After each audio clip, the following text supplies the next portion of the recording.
Bismillahirrahmanirrahim. Alhamdulillahirabbil alamin. Allahumma shalli wa sallim ala sayidina Muhammadin miftahi babi rahmatillah adada ma fi ilmillah salatan wa salaman daimaini bidawami mulkillah wa ala alihi wa sahbihi.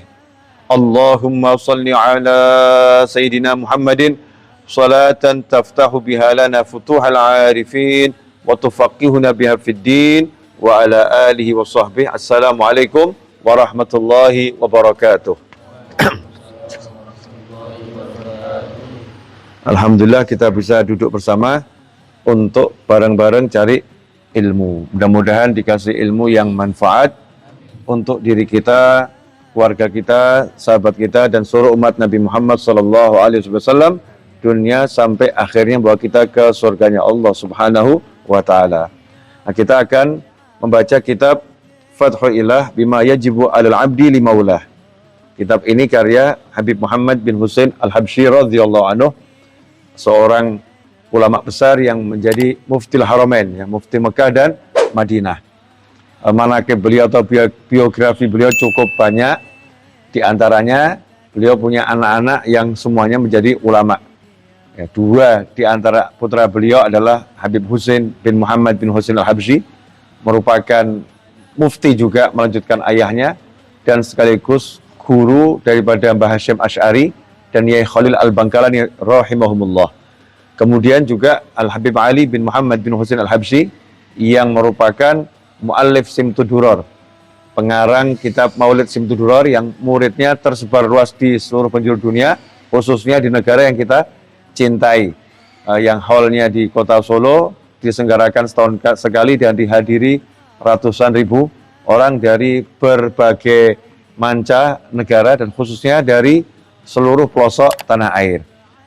Dua itu sebetulnya sudah cukup menunjukkan kalau sang ayah ini orang yang luar biasa. Habib Muhammad bin Husain Al-Habsyi adalah seorang ulama yang betul-betul mengamalkan ilmunya. Di antaranya beliau ini kalau cari ilmu dulu, Habib Muhammad bin Husain radhiyallahu anhu, ketika cari ilmu kalau malam begadang, ya begadang karena baca kitab, ya, mutolaah, belajar, nggak tidur. Kalau ngantuknya datang, nggak cari bantal. Kalau ngantuknya datang, Habib Muhammad bin Husain Al-Habsyi ambil kayu, kayunya dibakar, asapnya ditaruh di mata. Biar matanya perih, mengeluarkan air mata, dan biar ngantuknya hilang. Itu semangatnya Habib Muhammad bin Husain Al-Habsyi dalam menuntut ilmu.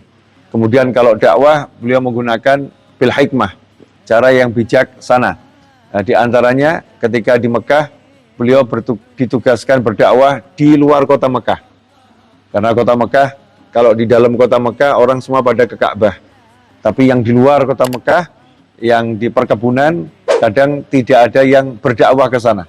Maka Habib Muhammad bin Husain radhiyallahu anhu mengajak murid-muridnya keluar kota Mekah, mencari petani-petani yang ada di kebun-kebun kurma, kemudian berkata kepada mereka, silakan kalian duduk minum teh bersama saya buatkan teh, ya, dengan murid saya. Kurma yang kalian lagi bercocok tanam itu biar murid saya yang ngurus. Jadi murid-muridnya disuruh bercocok tanam, petaninya suruh istirahat, dikasih minum teh, diajak ngobrol, diajari berbagai hal-hal yang wajib, ya, dalam kehidupan beragama. Itu cara dakwahnya Habib Muhammad bin Husain Al-Habsyi. Di antara karya beliau adalah kitab yang ada di hadapan saya, Fathul Ilah, pembuka dari Allah Subhanahu wa Ta'ala.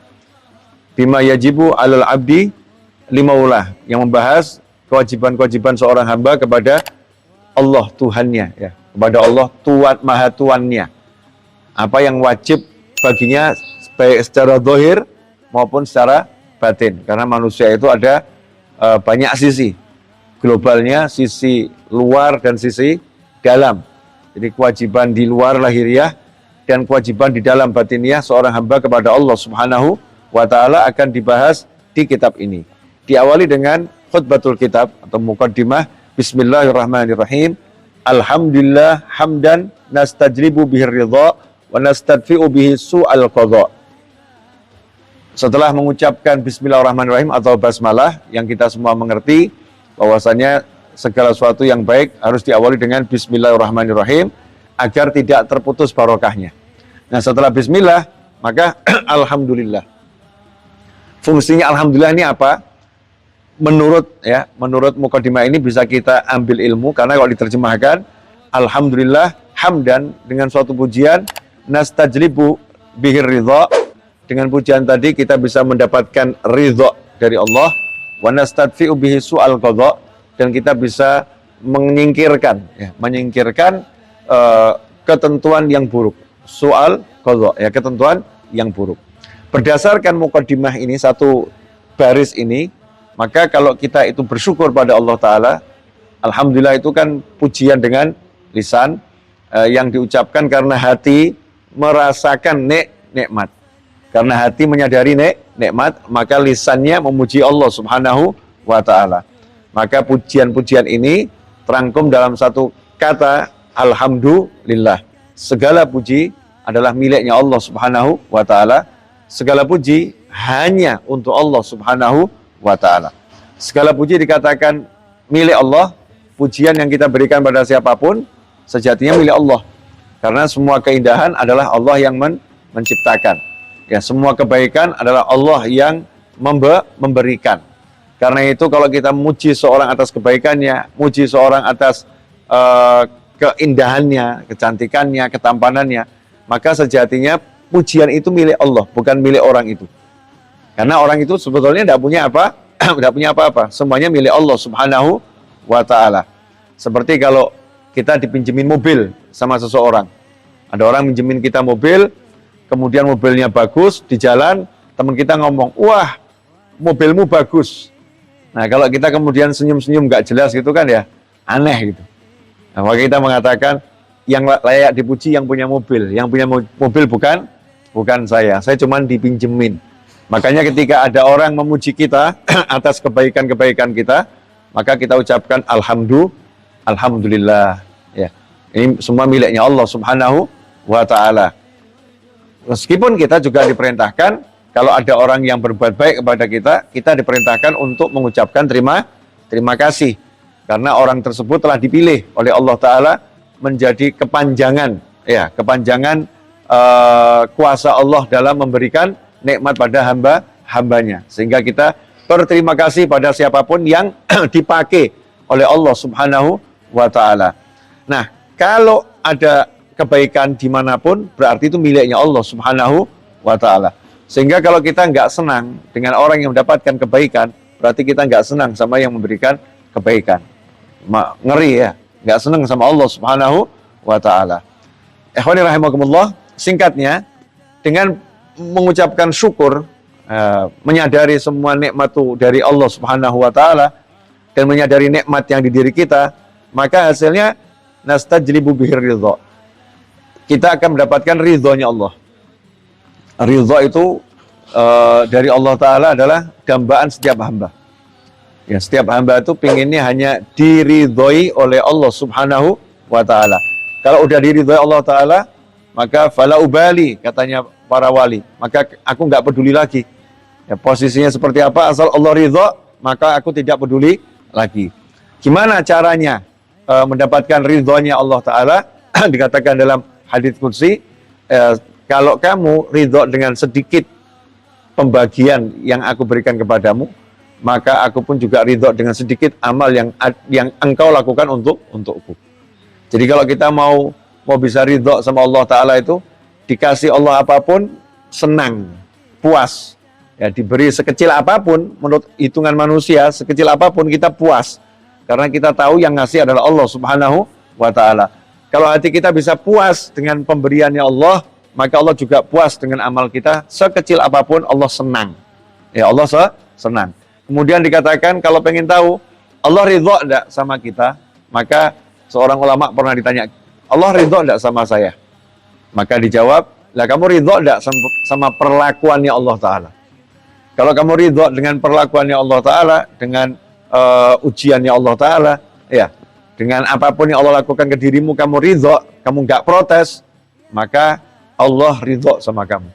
Tapi kalau kamu protes, kamu enggak ridho dengan Allah, maka Allah juga enggak ridho sama kamu.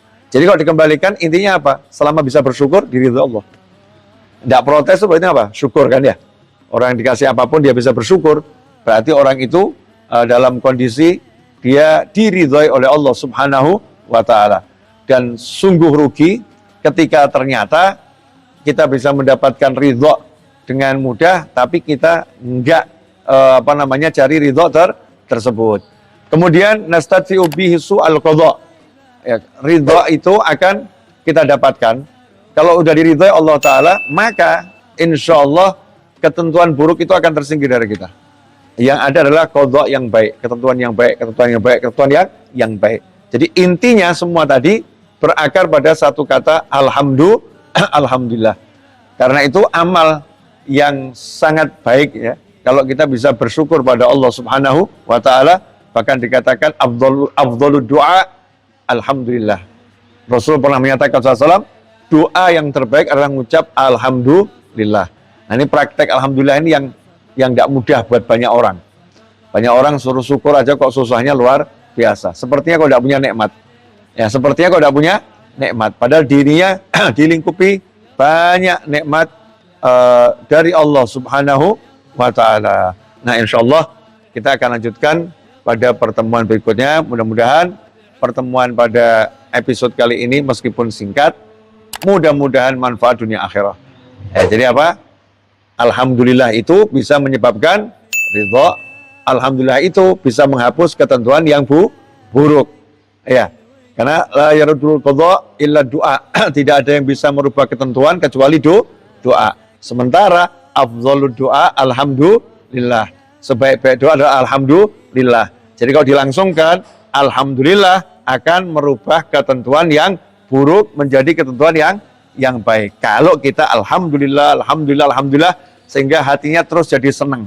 Karena orang kalau bersyukur yang dia dapatkan adalah kesenangan dari Allah Subhanahu wa ta'ala. Tapi kalau dia kufur nikmat, naudzubillah min dzalik, la in syakartum la azidannakum wa la in kafartum inna adzabi lasyadid. La in syakartum la azidannakum. Kalau kalian syukur pasti aku tambah. Wa la in kafartum inna adzabi lasyadid. Tapi kalau kalian kufur, ingat siksaku teramat pedih. Mudah-mudahan kita masuk kelompok yang bersyukur pada Allah Subhanahu wa ta'ala. Semoga berkah manfaat.